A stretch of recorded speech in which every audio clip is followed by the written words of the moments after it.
You're still watching TVC News at 1. Let's turn attention to business. The Central Bank of Nigeria says it has cleared the $7 billion foreign exchange backlog inherited by Dr. Yemi Cardoso. This is according to a statement by the APS Bank Acting Director Corporate Communications, Mrs. Hakama Sidi. She said this step was in fulfillment of a key pledge of the CBN Governor, Mr. Yemi Cardoso, to process an inherited backlog of $7 billion in claims. The acting director said CBN recently concluded the payment of $1.5 billion to settle obligations to bank customers, effectively settling the residual balance of the FS backlog, stating that the independent auditors from Deloitte Consulting meticulously assessed the transactions, ensuring that only legitimate claims were honored. And while external reserves have been seeing a significant rise, reaching about $34.11 billion as of March 7, 2024, the highest level in 8 months. And in the meantime, the National Bureau of Statistics says the average retail price of a litre of petrol increased from 263 naira 76 kobo in February 2023 to 679 naira 36 kobo in February 2024. The Bureau said this in its Petrol Price Watch for February 2024 released in Abuja. It said the February 2024 price of 679 naira 36 kobo represented a 500 or 157.5% increase over the price of 263 naira recorded in February last year. Comparing the average price value with the previous month of January 2024, the average retail price increased by 1.66% from 668 naira 30 kobo. On analysis by zone, the report shows that the Northwest Zone recorded the highest average retail price in January this year at 701 naira 20 kobo, while the Southwest recorded the lowest price at 657 naira 20 kobo per litre. And in the meantime, experts have called on the federal government to initiate complementary actions to cushion the impact of the hardship created by the ongoing economic reforms. While speaking to TVC News on the sideline of the Nigerian Indian Business Forum in Lagos, the expert said the changes intended by the economic reforms may take a little longer before Nigerians can begin to see the result. We have more in this report.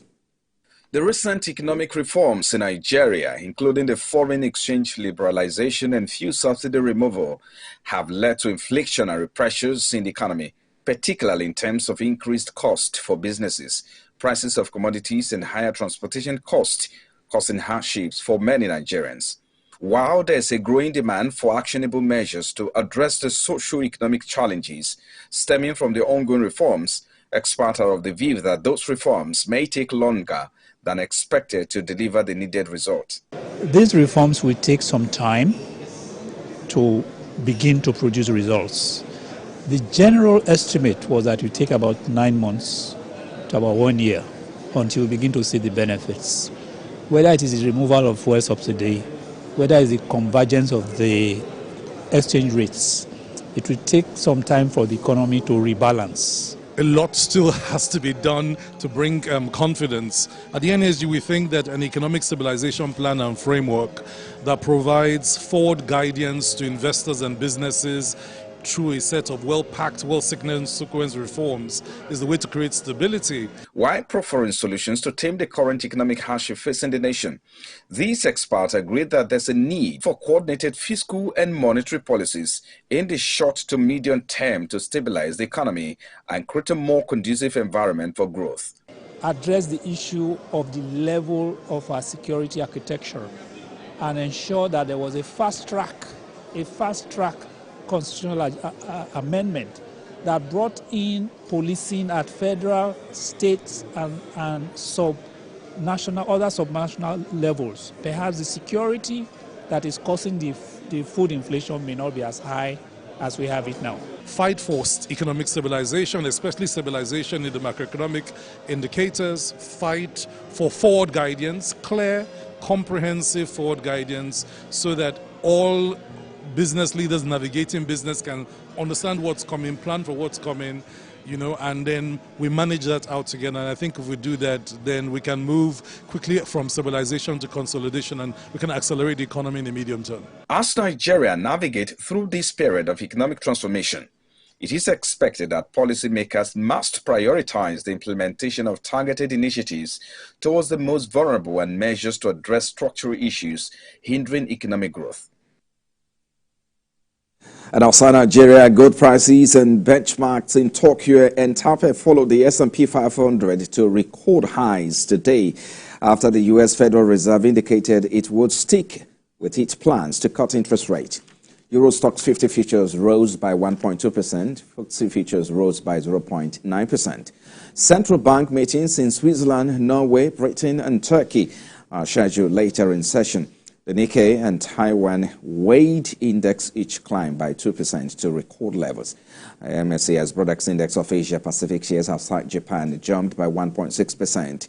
U.S. Treasuries rallied before steadying in Asia with 2-year yields at 4.6% and 10-year yields at 4.27%. Fed members' long-run rates projections ticked higher to 2.6% from 2.5%, with 7 policymakers projecting long-run rates over 3%, up from 4% in December. And now, Rwanda, an African Export-Import Bank, has unveiled its Fund for Export Development in Africa office in Kigali, Rwanda, to promote export development and manufacturing across the continent. The Development Impact Investment Platform of Afreximbank is mandated to implement the bank's equity investment across Africa by providing developmental equity and quasi-equity capital to companies involved in intra-African trade and export development and manufacturing on the continent.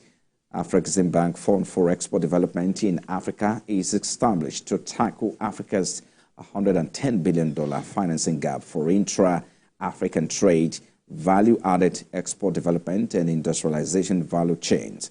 The bank, in a statement by the Manager Communications and Events, Mr. Vincent Musumba, said Rwanda is the first among 115 African nations to ratify its establishment agreement, while stating that the establishment of Fund for Export Development in Africa in Rwanda reflect the bank's commitment to not only fostering economic development within Africa borders, but also to play a pivotal role in the economic transformation of the continent.